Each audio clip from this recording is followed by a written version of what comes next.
পাটুকে আনতে তোমার যেতে হবে কেন? আর ভালো লাগছে না গাড়িতে, কখন পাতুর কাছে যাবো? যেমন নাতিকে নিয়ে আমরা বাসায় চলে যাচ্ছি। বাবা মিষ্টি দোকানে আসলে মিষ্টি খেতে হয় তো। হ্যালো এভরিওয়ান, আসসালামু আলাইকুম। মনটা অনেক খুশি কারণ আজকে যাচ্ছি নাতিকে আনতে। তুমি কোথায় যাও? কোথায়? পাতুর কাছে। কেন? পাটুকে আনতে তোমার যেতে হবে কেন? তুমি কি ফুপ্পি হও নাকি? ও আচ্ছা, একটা দায়িত্ব আছে না। চলো আমিও যাই, পাতুকে নিয়ে আসি। যেহেতু সকালবেলা নাস্তা না করে বের হয়ে গেছি, তো অনেক ক্ষুধা পেয়েছে, তো কালিয়াকৈরের কাছাকাছি এসে আমরা নাস্তা খাওয়ার জন্য নামলাম। এখানে খুব একটা ভালো খাবার হোটেল বা রেস্টুরেন্ট নেই, যা পেয়েছি সেখানে কোনো রকম একটু নাস্তাটা করে আমরা বের হলাম।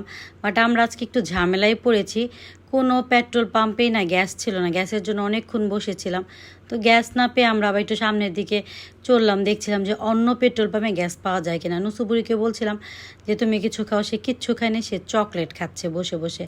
তো আমরা গ্যাস না পেয়ে না তেল নিয়ে আমরা গ্রামের পথের দিকে রওনা দিলাম। অনেকগুলো পেট্রোল পাম্প ঘোরার পরও আমরা গ্যাস কালেকশন করতে পারিনি, তো কি আর করে তেল দিয়ে যাচ্ছি। যেহেতু বিয়ে বাড়ি যাবো, একটু মিষ্টি টিষ্টি না নিয়ে গেলে কি হয়, তো আমি মিষ্টি কেনার জন্য চলে আসলাম লোকনাথে। আর আমাদের নাটিয়াপাড়ার এই লোকনাথের মিষ্টান্ন ভাণ্ডারের মিষ্টি খুব ভালো। মিষ্টি দোকানে আসলে মিষ্টি খেতে হয় তো। তাহলে তুমি কি খাবা? মিষ্টি দোকানে আসলে বোকা কেউ চিপস খায়? মিষ্টি খেতে হয়। আর আমি গ্রামে আসলে না সবসময় এই সমুচাটা ট্রাই করি। এটা লোকনাথের, এটা আমার কাছে অনেক মজা লাগে। তো এটা গাড়িতে খেতে খেতে যাচ্ছিলাম, আর গ্রামের পথে অলরেডি ঢুকে গেছি। ঢোকার পরেই না একটা শান্তি ফিল করছিলাম, কি যে শান্তি লাগছিল, মানে নিঃশ্বাসটা নিচ্ছিলাম প্রাণ ভরে। আর এই নদীটা দেখেন কত সুন্দর।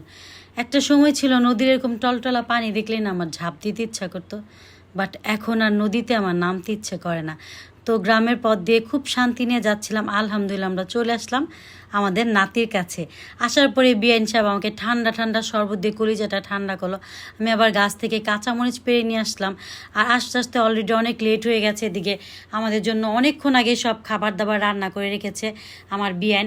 তো আমার বিআইনের রান্না কিন্তু অনেক মজার। এত গরম ছিল, তার মধ্যে আবার কারেন্ট নাই, তো আমি না ঘরে বসে খেতেই পারছিলাম না, এত মজার মজার রান্না। বাট গরমের জ্বালায় কিচ্ছুই খেতে পারছিলাম না, তো আমি বাইরে নিয়ে এসে একটু খাওয়ার চেষ্টা করছিলাম। এইদিকে হচ্ছে আমাদের খুব বেশি সময় ছিল না, তাই তাড়াহুড়া করে আবার রওনা দিতে হবে, যেহেতু আমাদের আস্তে আস্তে দেরি হয়ে গেছে। ওই গ্রাম থেকে আসার সময় বস্তা বস্তি সব নিয়ে রওনা দিলাম। আর এই যে বিদায়ের মুহূর্ত, আমার বিয়ান তো অনেক কান্না করছিল নাতির জন্য। আলহামদুলিল্লাহ নাতিকে নিয়ে আমরা গাড়িতে উঠে গেলাম। এখন আমরা নাতিকে নিয়ে বাসায় চলে যাব। আমরা চলে যাচ্ছি